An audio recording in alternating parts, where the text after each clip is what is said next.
Hi, my name is Lakshmi, and I'm a second-year doctoral student at the Department of Biostatistics and Data Science at the UT Health School of Public Health, and I'm here to discuss the use of unsupervised machine learning methods for the analysis of extravehicular activities. So an EVA is when an astronaut leaves a vehicle to perform tasks, and typically a successful EVA is one that has all of its objectives met. But we're wondering if unsupervised machine learning algorithms could possibly shed more light onto a potentially better metric by which to judge the success of these EVAs. And the data was abstracted from the EVA summaries from the JSC Historical Archive, and it includes all 265 US EVAs from 1965 through 2019.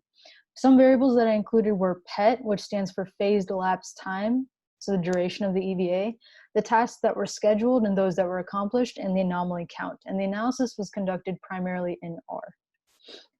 The results of the initial exploratory analysis were informative. Figure 1 shows the correlation between PET and anomaly count, indicating that the longer the astronauts spend on the EVAs, the greater number of anomalies they might encounter.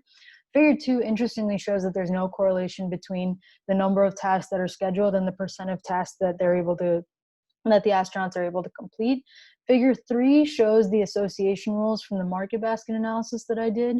And though the lifts of most of these rules are greater than 1, indicating that these rules occur more than by chance, the context of each of these rules, the interpretation of them, indicate that they're not something that we wouldn't expect. So we move to k-means clustering analysis. And figure 4 shows the particular centroids of each of the cluster solutions, but figure 5 and figure 6 do a better job of telling the story.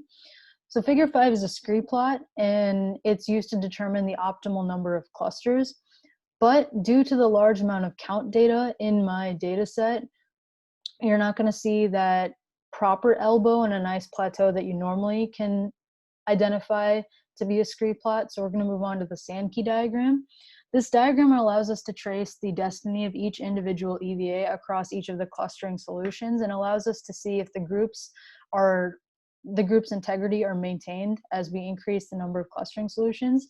Upon first glance, we might see that the 3 cluster solution is optimal, and that the addition of the group of 7 EVAs in the floor cluster solution might be unnecessary. But if we look further to the 5 and the 6 cluster solutions, we see that the group of 7 is maintained across the board. So we might conclude that there's something unique about that group of 7 EVAs that's worth looking into.